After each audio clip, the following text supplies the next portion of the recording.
Welcome to the Stellar Vault. Say hi in the comments to awaken the archive.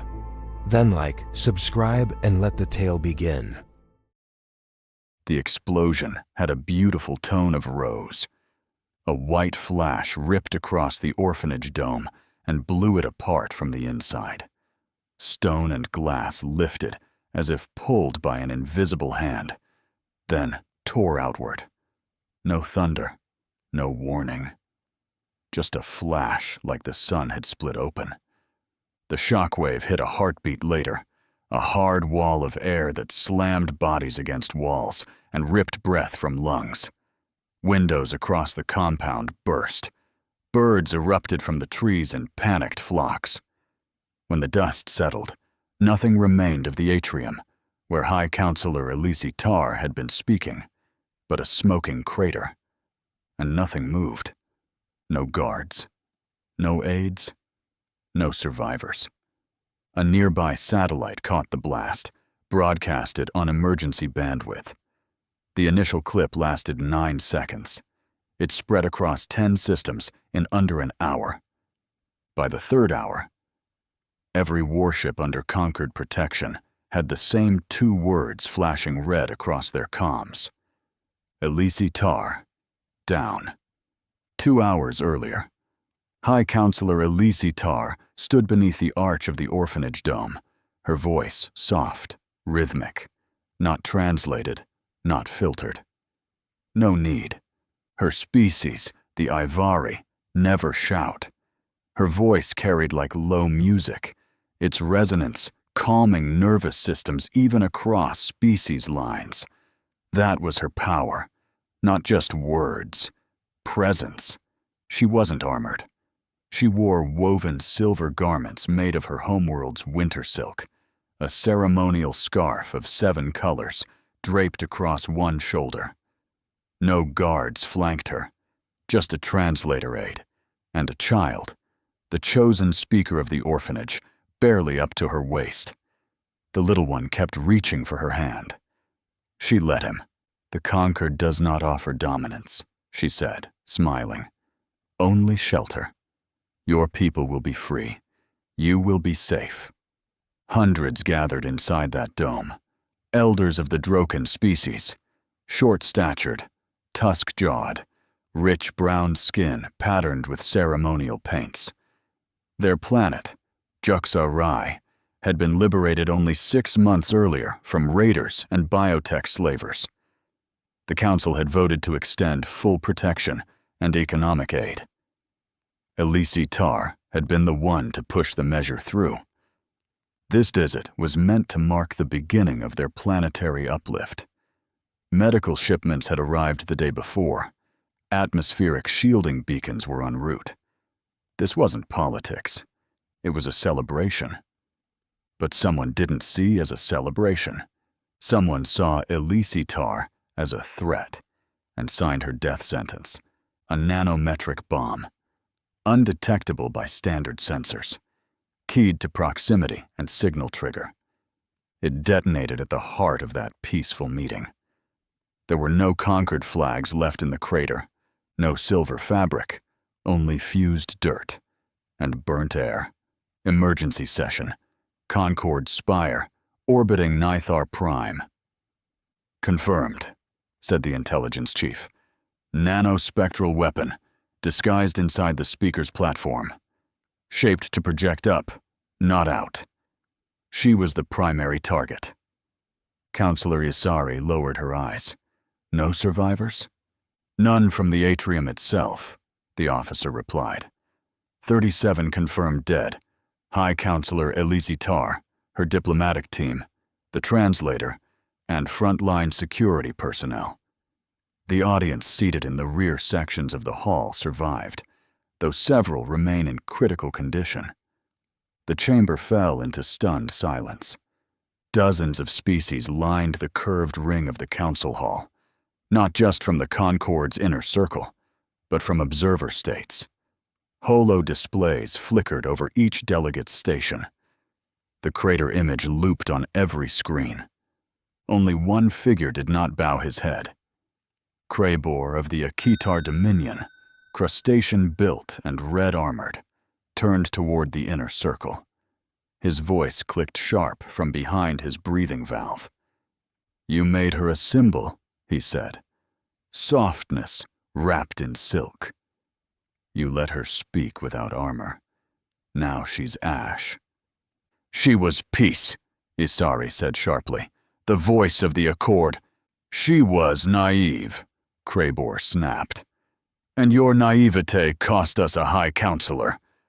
Murmurs spread. Others looked away. A few nodded. Krabor didn't wait. He extended one claw, a ceremonial gesture from his people, not of mourning, but succession. "By council law, the seat passes to the longest-serving military delegate of high rank. That is me." Objections flared. Only half were voiced. He stepped forward to the center of the chamber, face unreadable, armor plates clacking with each movement. "The time for ceremonies is over. The time for retaliation begins now. EarthGov Command briefing. Terran Military Intelligence Corps, Athens Dome." The war room had no windows, no chairs. Screens wrapped every wall, pulsing data feeds in real time. High above, the Concord sigil pulsed red. General Atreus Lochvin didn't move as the chamber dimmed. 4 other humans stood beside him, a strategic AI tech, a naval ops commander, a cultural liaison officer, and his attaché, Major Rudy Kirk. Lochvin's voice was low. "Run it again." The satellite feed played on loop. The explosion, slowed, enhanced, filtered through analysis layers. Rudy's voice was tight. "Not pirate tech. That's precision nanoweaving, lab-forged, signal-triggered, not built in a jungle camp." "Then someone with real funding wanted her dead," Lochvin muttered. A tone sounded. "Incoming communique." The screen shifted. The seal of the Concord Council appeared. Message format. High directive. Encrypted. Major Kirk tapped the console. "It's official. Krabor has claimed the seat. The council confirms the succession." Lochvin turned slowly. "So he's in charge now." Rudy nodded grimly. "And we're being summoned." "To answer for what?" Lochvin said, voice flat. "Not blame. Cooperation. Earth has been tasked with joint investigative operations. Our teams are being paired with a recon cell from the Avon." Lochvin raised an eyebrow. "The birds?" "New allies. Tech forward, intel obsessed. Not much for groundwork." He didn't sigh, but his jaw flexed once. "Where's the assignment?" Kirk tapped again. "Juxarai." Silence. Lochvin nodded. "We're going back to the crater." "Council orders," Kirk said. "They want someone who sees what others miss." Apparently, that's us. Lochvin turned toward the screen again, watching the explosion on loop. Each time it played, he flinched less. After a moment, he spoke.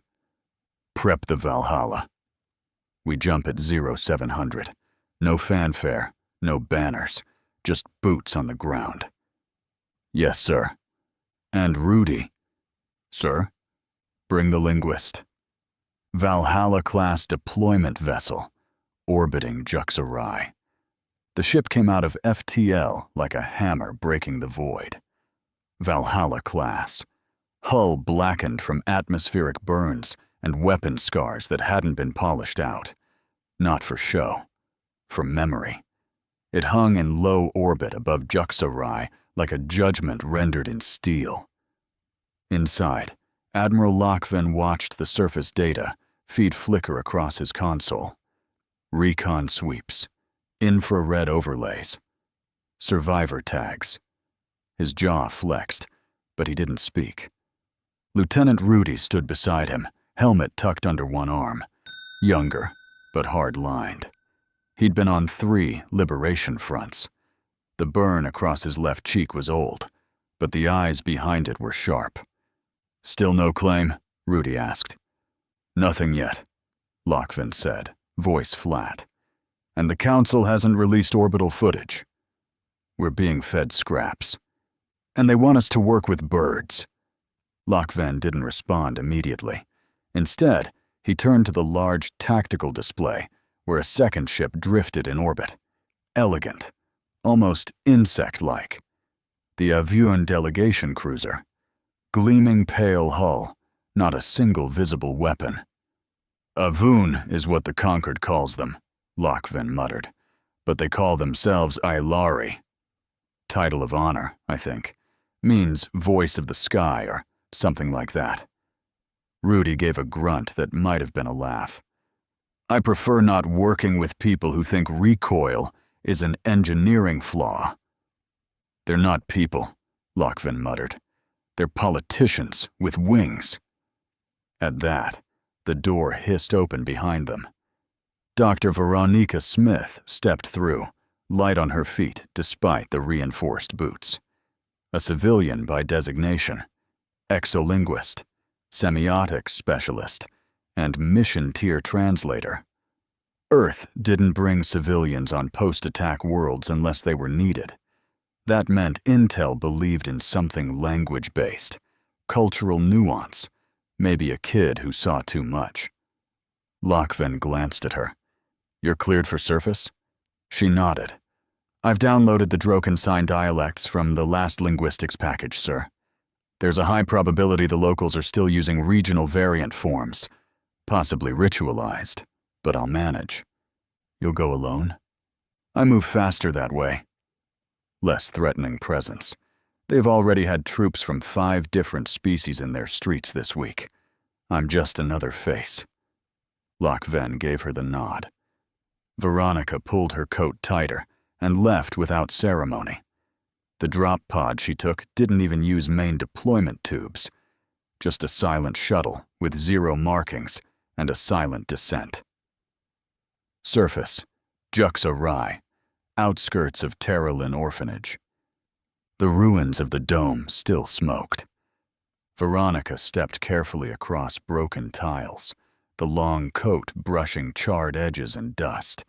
Survivors moved like ghosts through the wreckage, not weeping, just stunned. The Droken didn't show grief like humans did. The tusked faces with their painted skin and stone-set eyes remained unreadable. No one stopped her. Her translator node pulsed green. Passive mode. Observe, not interfere. She passed emergency shelters, aid tents, reconstruction drones. Every conversation was clipped, utilitarian. But none of it mattered. She was looking for a child. Not the speaker who had stood beside Elise Tar. That one hadn't survived the blast. No, this was another. A name from an intel brief. The kid witnessed the approach, saw the stage before detonation. Couldn't speak. Deaf from birth, used native signal language. And then she found him, alone on a bench outside a shattered greenhouse. 8 years old, if Drokon years matched human estimates. Pale facial patterns, meaning he hadn't yet completed the coming-of-age ink rite. His tusks hadn't formed. His eyes tracked her warily. Veronica crouched low, at eye level. She signed slowly, old dialect first, then shifted to a newer form. "Hello. My name is Veronica. I speak with my hands." The boy blinked, surprised. Then, slowly, he signed back. "You speak like me?" Veronica smiled gently, then signed her next question. "Can you tell me what you saw that day?"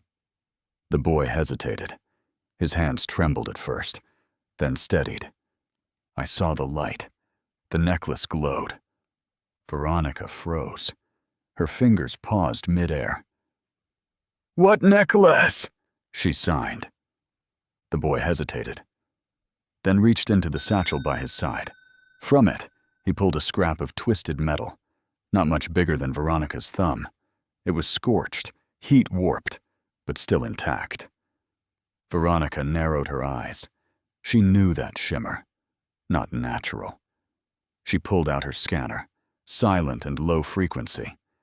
The readout blinked green. Composite alloy, laced with conductive trace matrix. Not Drokan-made, used in micro-scale signal relays. A transmitter. Not jewelry. Not handmade. She looked up sharply. "Where did you get this?"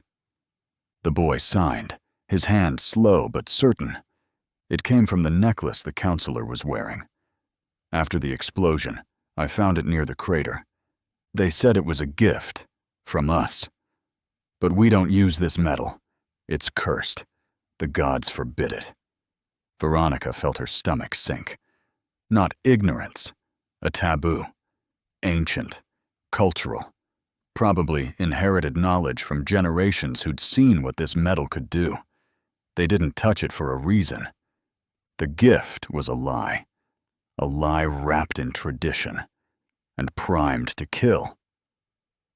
Veronica rose slowly, heart thudding. This wasn't a relic. It was the trigger. Proximity-based. And someone had planted it on Elisitar's body. Did she know? The boy shook his head. "I tried to warn her. I signed—" No, not that. It's cursed. But she didn't understand. No one understood. Veronica closed her eyes for a moment. One child. A warning. A silence. Elisitar had worn the trigger around her neck. The bomb hadn't been placed. It had been summoned. And now the council wanted vengeance. On shadows. She tapped her comm. "Dr. Smith to Admiral Lochvin." The channel clicked open. "Go." "I found the vector. The necklace she wore. It wasn't ceremonial. It was signal metal. Locals don't use it. Don't even touch it. Said it was cursed by gods." Cursed? Ritual phrasing. But the taboo lines up with tech. The metal functions as a signal amplifier. Nanoburst. Remote trigger. She wasn't just caught in the blast. She was wearing the key. There was silence on the other end. Then Lochvin's voice came back. Grim. "Council's not going to like that." "They probably won't, Admiral, but they need to hear it." "Copy that," he said. "Wrap your field. We'll brief at 1900. And Doctor?" "Yes?" "Good work." Back aboard the Valhalla, the truth was already rewriting strategy. And far below, in the dust of a broken world, one child watched the human ship vanish into cloud. The first being who'd listened to his hands and believed him. The council chambers were colder under Krebor's rule. Gone were the ambient harmonic fields that once kept Elisitar's meetings bathed in calm resonance. Now, the wide oculus above the dais remained shuttered, the artificial lighting harsh and unflinching. The chamber no longer welcomed, it scrutinized. Lochvin stood at the edge of the lower tier, Rudy behind him at parade rest. The Avuan emissary floated above the central speaking pedestal, wings folded neatly, voice elegant but indifferent. "Our report," he said, "confirms no internal activity inconsistent with local culture. No suspicious movements, no off-world infiltration, no local devices or residue linked to the event. In conclusion, no cause traceable to Juxarai itself." Krebor didn't blink.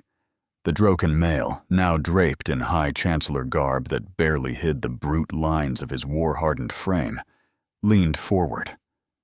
"And so," he said, "we dismiss the incident as an outlier, an attack from shadows beyond this council's jurisdiction. Justice," he added, his tusks clacking slightly, "will be served elsewhere." Lochvin stepped forward. "With all due respect, Counselor, We're still reviewing. Reborn raised a single hand. Not high, not slow. Just final. The Avun have submitted their findings. We will not entertain redundant inquiries. Lochvin clenched his jaw. He felt Rudy shift behind him, but gave no signal. No defiance. Not here. Not yet. Reborn's gaze flicked away, as if dismissing a background noise. The Council thanks you for your presence, Admiral. Earth's continued participation is noted. The session ended. The lights dimmed. The oculus opened again, but only halfway. As Lochvin and his team exited the chambers, Rudy muttered, "They want this buried." "Yes," Lochvin said quietly, "but it won't work, huh?" UED Intel Headquarters. Secure channel briefing. The screen flickered, stabilizing on the seal of the United Earth Directorate. Clearance authorization scrolled in blue, then resolved into the face of Director Hiroshi Sato. Sharp eyes. No time for ceremony. "You're greenlit," he said. "Full jurisdiction. Any data logs, personnel, or private witnesses connected to the counselor in her final 24 hours. Your team has access." Lochvin nodded. "Even her personal staff?" Sato's mouth twitched. "Especially. Juksa Rai surface, counselor's residence, ruins." Dust still hung in the air. The structure had been partially stabilized by Concord relief drones, but inside, debris made every step cautious. Lochvin waited outside while Veronica moved through what remained of the counselor's private wing. A narrow door led to the servants' quarters. She knocked once before entering. Inside, the only survivor waited. Her name was Lyra Kale. Human. Early 30s. Thin, sharp-angled, hands that trembled just slightly when idle. She had served as Elise Tar's aide for 4 years, and survived only because she'd been organizing supplies in the medical wing during the explosion. Veronica didn't speak right away. She simply showed the image of the necklace. Lyra blinked, then shook her head. "That wasn't supposed to be worn." "You saw it before?" "I delivered it. From Rilvan, her security chief. Was it from him?" "No," Lyra said softly. "He said it was left in her chamber, sealed with his insignia. He thought she had ordered it. She didn't? She never wore metal jewelry. Said it disturbed neural resonance, but she made an exception. Said it was a cultural gift from the Droken elders." Veronica's brow furrowed. "The Droken don't use etched alloy. I checked. Their artisans use organic material." "She didn't know that," Lyra whispered. "And Rilvan's dead now." He was at her side when it happened. Veronica stood in silence, then reached into her coat, pulling out a compact analysis scanner. She loaded the last residue sample from the crater. "Same metal," she muttered. Then she looked at Lyra. "One last thing. Was there a child in the room? Someone from the orphanage?" Lyra nodded. "Several. Why? Who gave the gift?" "I don't know. But there was one boy. Couldn't speak. He tried to get attention before the speech. Everyone ignored him." Veronica nodded. Lyra's story matches the version of the young boy that tried to avert Elise Tar. Valhalla. Briefing room. Lochvin stood at the head of the table, data pads stacked in front of him. Rudy paced behind, arms crossed. Veronica stepped forward and placed the final scan on the table. "Admiral, I spoke with Elise Tar's aide, Lyra Kale. She confirmed the necklace was delivered the morning of the speech." Lochvin looked up. "From who?" "She said it came from Rilvan, her security chief, and someone that Elise Tar trusted the most. But he didn't commission it. It was left in the counselor's chamber, sealed with his insignia. He thought it was something she'd requested. Rudy frowned. So it looked official. And she believed it was a cultural gift from the Droken elders. That's the only reason she wore it. Normally, she avoided metal jewelry entirely, said it disrupted neural resonance. Lochven's voice was low. And the device? Veronica nodded. It was embedded inside the necklace itself. Micro-thin receiver. Passive. Quiet. Whoever triggered it wasn't in the room. They were listening. Waiting. Lochven exhaled. Then Rilvan didn't betray her. No, sir. He was used, just like she was. Rudy looked toward the screen. That makes this more than sabotage. Lochven turned toward the forward display, jaw set. It's infiltration, and we've been looking in the wrong direction. Concord High Council chamber, 12 hours after the funeral. The chamber's walls were alive with silent judgment. 100 species seated in tiers, glowing glyphs hovering above each representative. The air shimmered with formality and tension. At the center, High Counselor Krabor stood. The Droken's carapace gleamed under the blue-white lights, polished for war.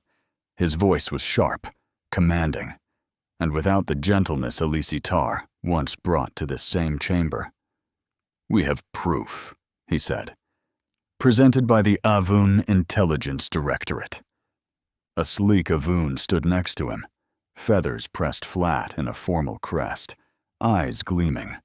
A hologram bloomed above them, blurred security footage, a figure in ceremonial robes passing the gift, the necklace, to Elise Tar.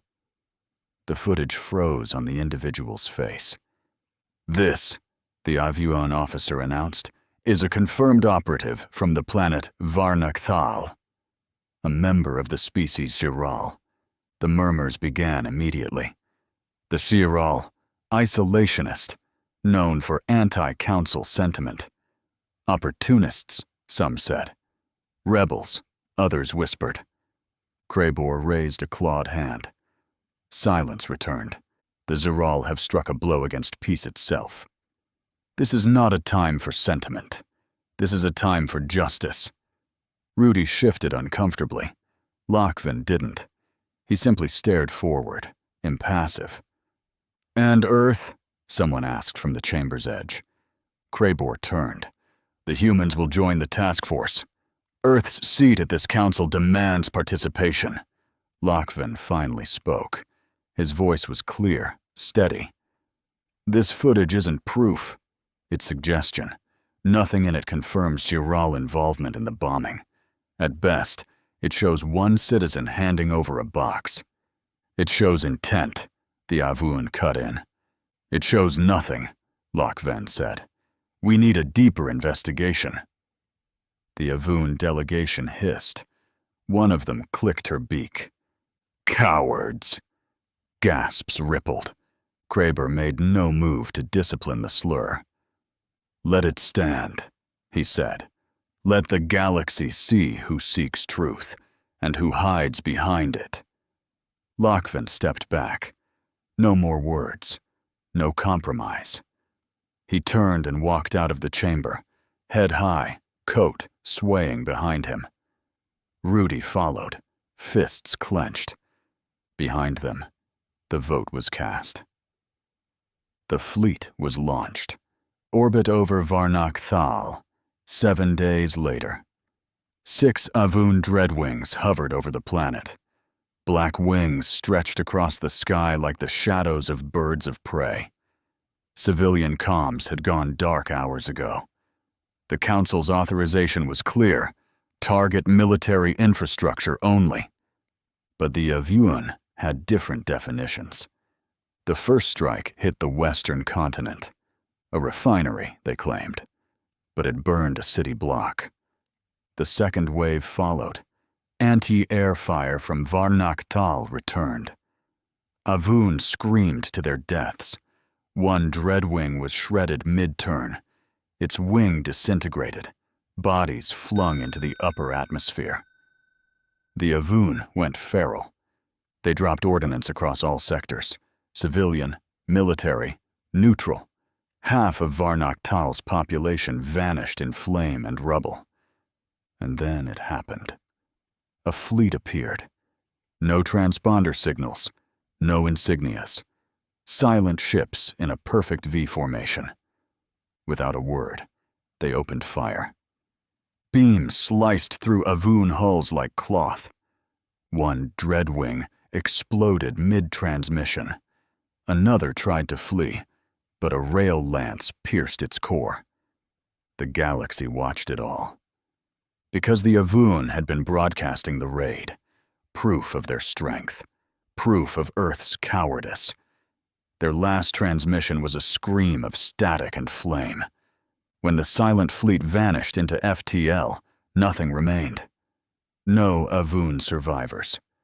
Varnak Tal, half a planet in ash. Aboard UED Valhalla, 2 days later. Lochvin stood in the observation deck, arms crossed. Rudy stood beside him, arms folded, expression unreadable. "They never even tried to ask questions," he said. "Just bombed first." "And someone wanted that," Lochvin muttered. "Someone wanted the Avoon to look like monsters, to bury Varnak Tal in flames, and to send the message that investigation is weakness." An officer stepped into the room. "Transmission from Juxarai," he said. "We're cleared to return." No restrictions. Lochvin turned. "Good. We're going to ask the locals what they really think about the council. Juxarai, Droken Eastern Province. The buildings were intact, but the people weren't. Droken faces stared at the Valhalla's landing crew with mixed eyes. Some grateful, others cold. More than a few turned away. Lochvin and Veronica moved quietly through the streets. She spoke to merchants, to elders, to youth. Language wasn't a barrier.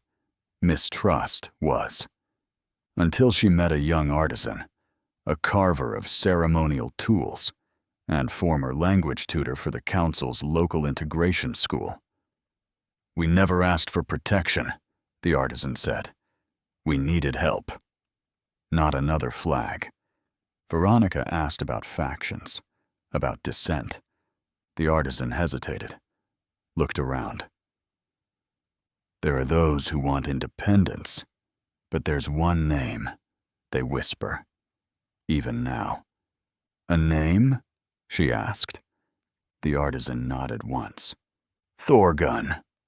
The name wasn't shouted. It wasn't even spoken with certainty. It was whispered, the way one might name a curse, a name passed only in hushed tones, and only by a few. Veronica turned to Lochvin as they exited the building. "Admiral, with respect, I don't believe we're finished here." Lochvin's jaw tightened. "No," he said. "We're just getting started." Space above the dead world of Varnak Tal churned with tension. Wreckage still floated from the battle 3 days prior. The Avoon fleet, reduced to molten slag and fractured hulls. Their arrogance had cost them everything. Now, a new fleet arrived. Larger, official. Krabor's council warships emerged from FTL in a tight wall of metal and precision, their hulls gleaming with polished defiance. No insignias, no warnings. But everyone knew who they were. Human sensors aboard the Valhalla lit up the moment the fleet dropped. Admiral Lochvin stood at the bridge, arms crossed behind his back. Behind him, Lieutenant Rudy stared at the readings, then glanced back. "They're not here to talk, sir." "I know." Council Command had denied all accountability. The unknown fleet that annihilated the Avoon, a rogue faction, untraceable. The Council claimed it was still investigating, while quietly deploying a fleet to Earth's last known location, which meant only one thing. A message. "Power to railguns," Lockvin said. On the tactical screen, Earth's modest battle group flickered to readiness. 5 cruisers, 2 carriers, 12 frigates, all outclassed by the incoming Council armada. On paper. "Commander," he said, addressing the AI liaison, "give me a line to their flagship." Seconds later, a stern, sharpened face appeared on the comm. Not Kraybor himself, but his hand-picked fleet master, Jal-10, one of the Vornak, 8 feet tall, plated in obsidian bone. His kind didn't talk.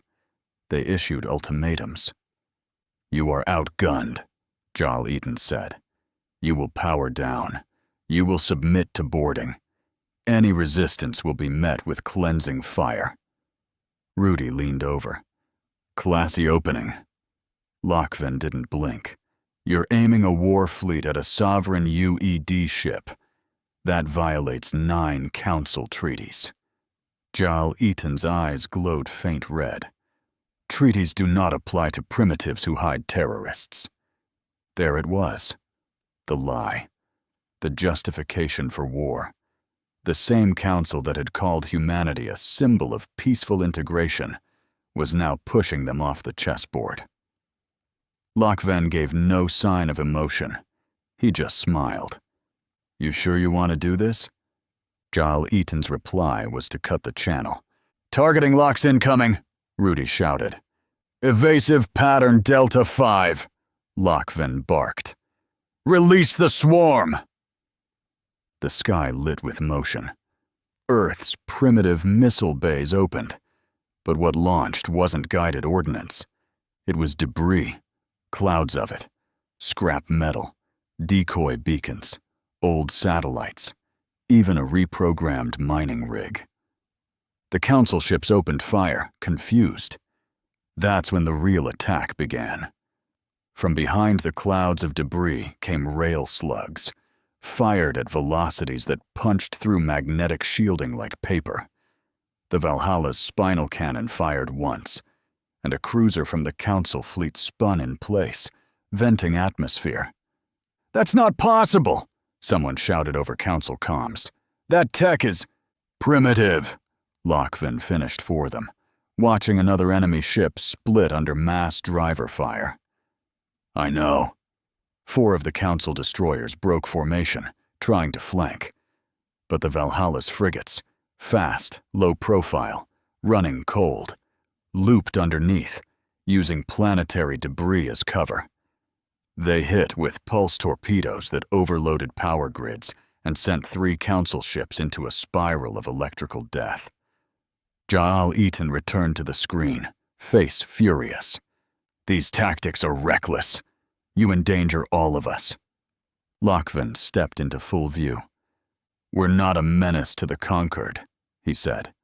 "We never were. But if this is the game you want," he leaned in, voice steady, "then tell your boss. Humanity's ready to play." Jal-10 roared. The channel went dead. But they didn't fire again. Instead, the fleet held position.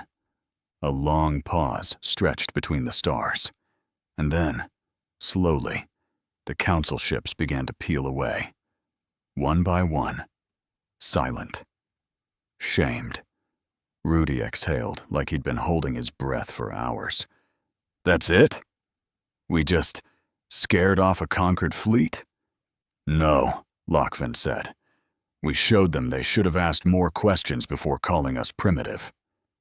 Behind him, the bridge crew remained quiet. Awed. The Valhalla's systems hummed, the scent of ozone and sweat thick in the recycled air. Lockvin stared at the place where Jal-10's flagship had been. "They'll be back," he muttered. "And next time, they won't underestimate us." From Earth Command, a new message blinked across the screen.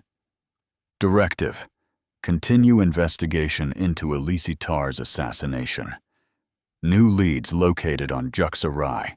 Priority high." Lockvin turned to Rudy. "Prep a new jump. We're going back." The ship turned toward the void, bruised, battered, still outgunned. But not afraid, and definitely not primitive. Beneath Juxarai, somewhere underground, the descent into the forgotten ruins of Juxarai was steep, narrow, and deliberately erased from memory. Admiral Lochvin moved with caution, his boots crunching over layers of stone dust. Behind him, Veronica Smith kept one hand near her satchel, the soft glow of her language-scanning lens flickering against the tunnel walls. The deeper they went, the worse their tech performed. The stone here was rich in signal-dampening ore. Nothing could transmit. Nothing could track. The message had been clear. Someone possessed proof of who had truly ordered Elisitar's death. But the meeting came with conditions. They requested Lochvin by name, and the linguist who speaks with hands. A torch ignited ahead. It was Thorgun. The Droken rebel leader was taller than most of his kind, with an old wound that twisted the tusks on one side of his jaw. His armor was mismatched, scavenged, marked with red handprints. Not war paint, but a symbol. Resistance. He stared at Lochvin. "No guards," Thorgun said. Lochvin nodded. "Just the truth." Veronica signed the same words in Droken hand speech. Thorgun's eyes softened, just slightly. "This way." They moved into a larger chamber, old tech all around. Dust-choked consoles, cracked view panes, relics from a pre-raid era. At the center, a single table. On it, a data core, barely the size of a human's palm. Thorgun tapped it. "Council encryption." Old node. Buried deep. The kind only black-level agents used before Elisitar ever arrived. Lochvin narrowed his eyes. "Who gave it to you?" "A traitor," Thorgun said bluntly. "He was approached weeks before the High Counselor's visit. Promised weapons, food, gifts for your leaders, they said.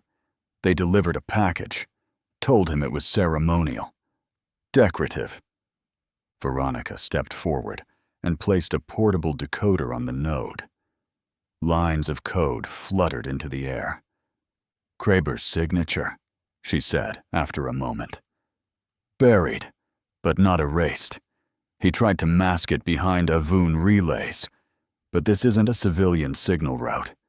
This is Council infrastructure. Internal. High priority." It came directly from his office. Thorgun looked between them. "Now you understand why I contacted you. She believed in peace. We did not kill her.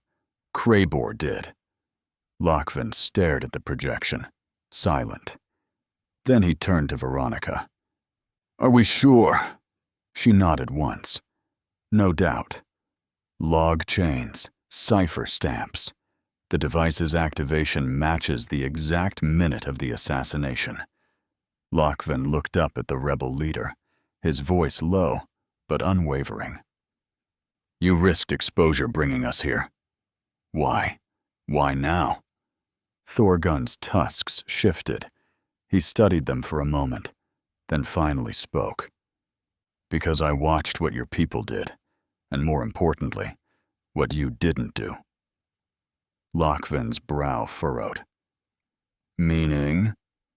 "The Avun bombed our neighbors, burned half a planet to ash, and yet, Earth didn't rush to judgment. You held your fire. You asked questions, when others screamed for blood."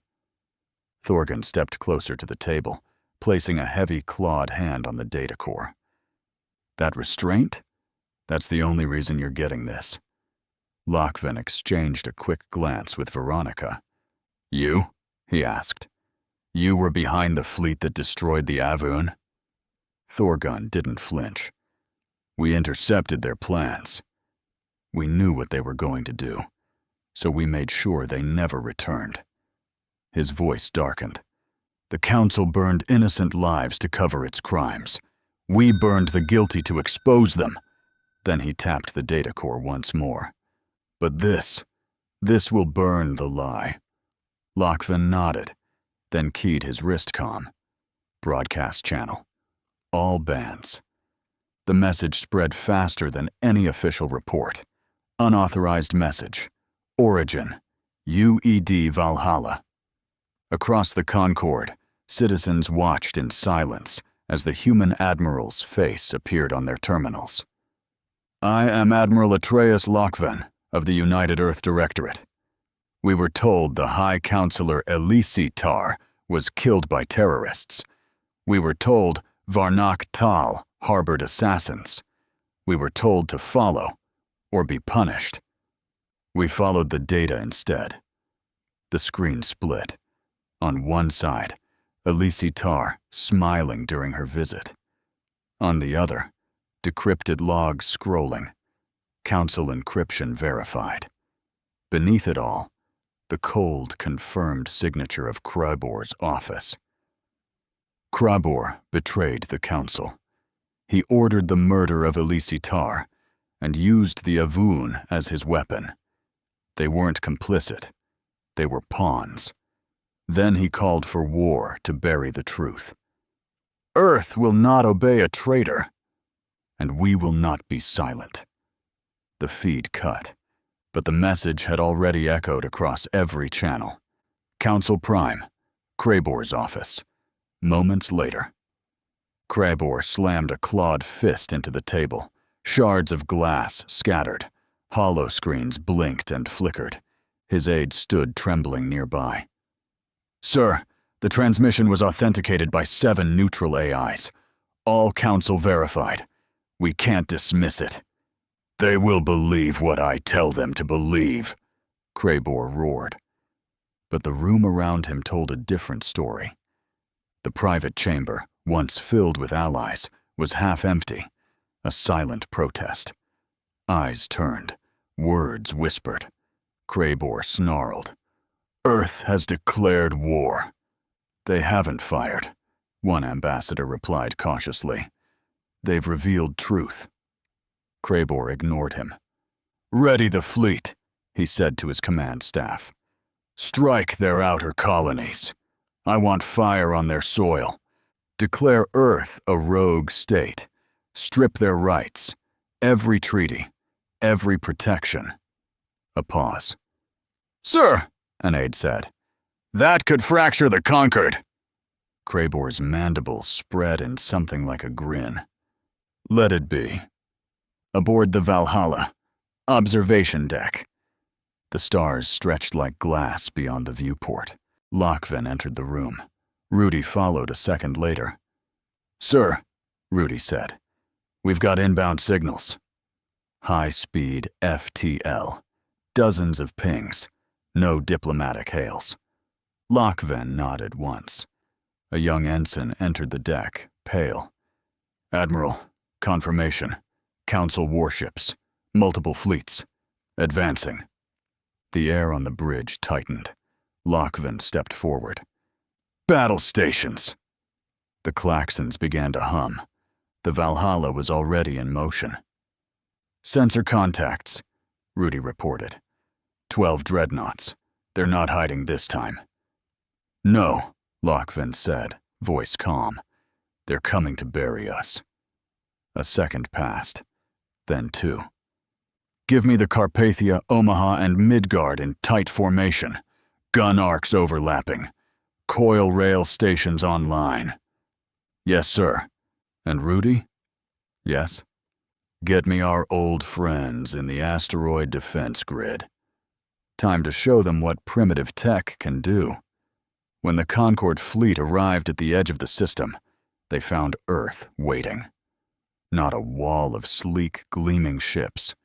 Not hyper-reactive, plasma-laced cruisers like the Avun favored. Just a formation of hardened steel hulls, guns exposed, engines burning hot, armor dented, patched, and stacked with hull plating twice regulation thickness. Obsolete, they had called them. Unrefined, primitive. The battle began with diplomacy, or the lack of it. "Transmit this," Lochvin said. "To the fleet approaching, this is sovereign UED territory. Withdraw or be fired upon." The conquered flagship, the Triumph Eternal, responded with silence. Then weapons lock. "They're not listening," Rudy muttered. "Good," Lochvin said. "I wasn't finished." The Valhalla's main battery opened first. A solid metal slug, 50 kilograms, accelerated by triple magnetic rails, moving at Mach 12. No warhead, no guidance system, just kinetic energy.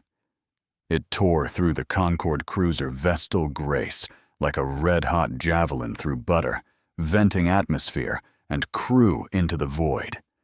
No shields could stop that kind of mass. Not at that velocity. A second later, Earth's orbital satellites lit up.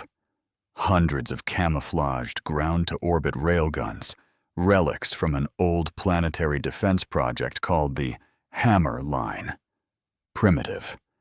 But they didn't need to be clever. They just needed to hit. And hit they did. The Triumph Eternal returned fire.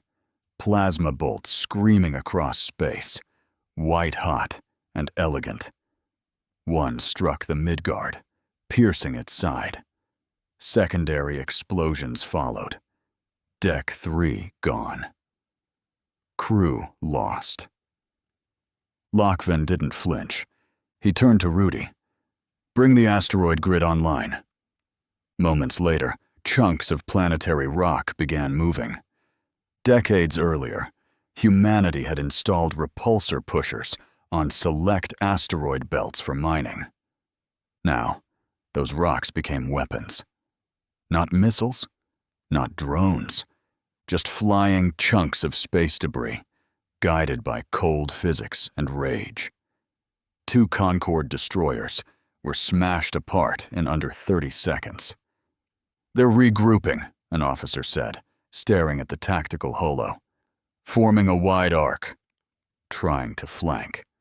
"They won't flank the mid-Atlantic cannons," Lochvin muttered. "Let them come." The Concorde fleet pressed forward. Elegant, precise, perfectly coordinated. But Earth's tech wasn't bound by sleek doctrines. They detonated fusion warheads in their own atmosphere to blind enemy sensors. They cut engines, drifted on momentum, then reignited them, point blank. They turned mass into power, gravity into leverage, rage into velocity. The turning point came when the Triumph Eternal lowered shields to vent coolant, a critical 2-second window. "Now," Lochvin said. The Omaha fired its spinal coil rail, a tungsten spear sheathed in armor-piercing tip. It struck dead center, and the Concorde flagship died screaming. After that, the fleet scattered. Some tried to retreat, others tried to ram. All failed. Earth did not pursue. In orbit, the Valhalla's bridge flickered in dim light. Systems sputtered. Fires raged on Deck 7. Rudy stood bleeding from the scalp, swaying but upright. Lochvin's left forearm was slashed and bleeding, yet he remained still, staring through the viewport at the drifting wreckage. "They called us primitive," he said. "They saw iron and steel and recoil, and they laughed." He turned, locking eyes with the officers around him. "We are not a menace," he said. "We never wanted war." A beat. But if it's war they want? He gestured to the wreckage of 12 Concorde ships, burning in Earth's gravity well. "We're ready." The Grand Assembly Hall of Concorde Prime had never been so full. Every race of the galaxy was represented. Scaled, feathered, translucent, bipedal, tripedal, amorphous. Warships still floated in low orbit. But inside the crystalline dome of the assembly, there were no weapons, only voices. And one of those voices, somehow, belonged to humanity. Admiral Lochvin stood near the center dais, flanked by Lieutenant Rudy. They had arrived aboard the Valhalla only hours before, invited not as guests, but as participants. The assassination of Elise Tar, the lies of Krabor, the false war, the destruction of Varnak Thal, the fall of the Avun fleet, and now, the broadcast. Krabor's involvement had been exposed. His words, his orders, his authorization of the bomb, all revealed in a council-wide transmission that humanity aired, bypassing Concord bureaucracy entirely. It had been illegal. It had also been necessary. Now the fractured council had to face its own reckoning. For centuries, Concord law had relied on a singular voice, a high counselor, to cast tie-breaking votes and serve as the face of unity. That system died with Elise Tar. What rose in its place was something entirely new. A council of 5, equal in power, bound by unanimity. No more absolute rule, no more silent coups. Every decision from now on would require consensus, a safeguard against future Krabors. The hall settled. Holographic projectors shimmered to life, displaying the 5 proposed seats of the new High Council model. A shared ruling quorum. Equal voices. No single power.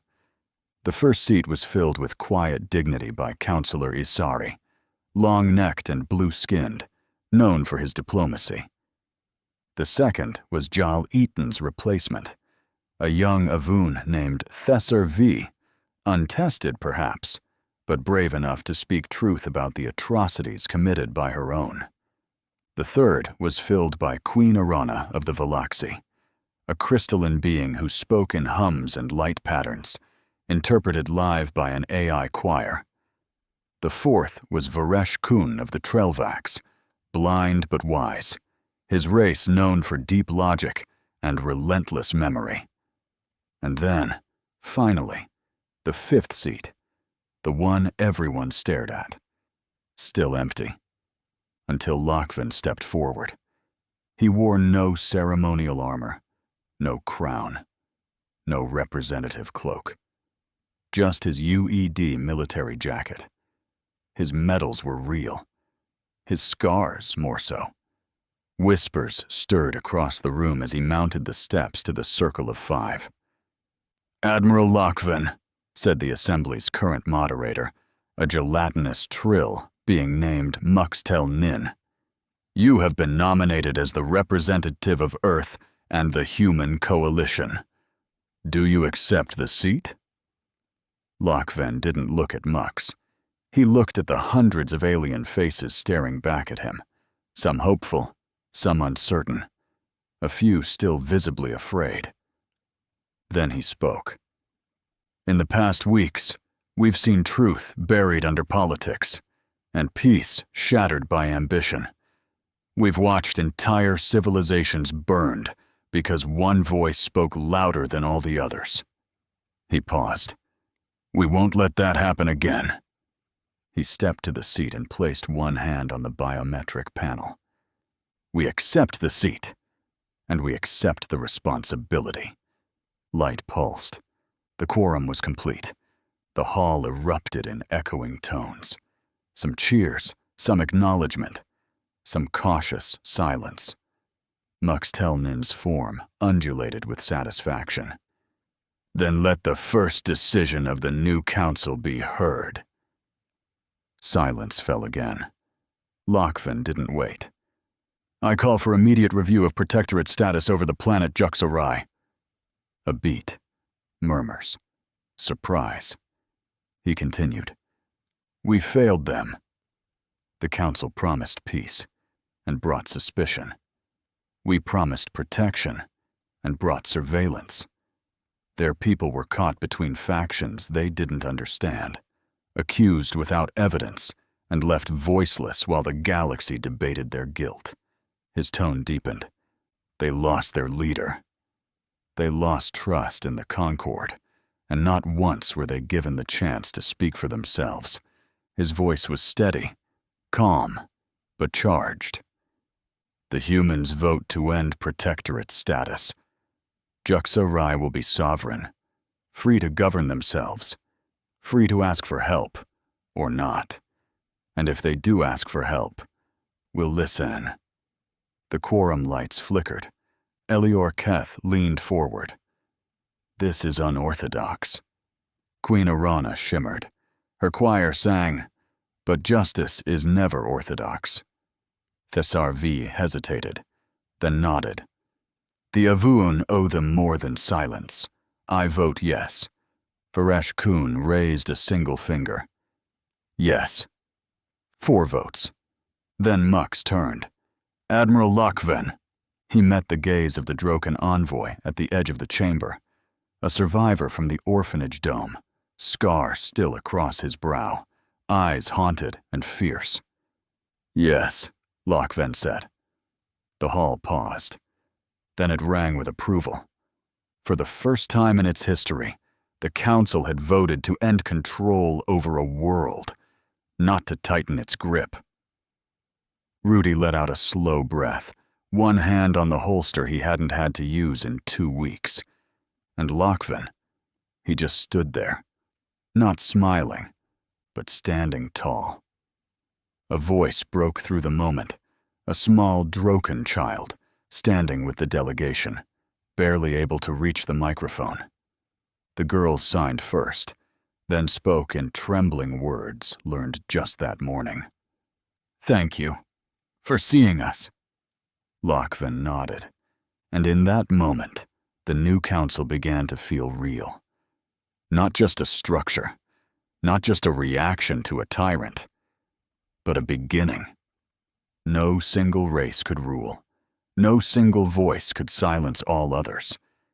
And maybe, just maybe, the next time a child looked to the sky, they wouldn't have to wonder who decided their future without ever asking. They would know. Someone was listening now. And Earth had claimed its seat at the table, not as a guest, but as a force the galaxy could no longer ignore.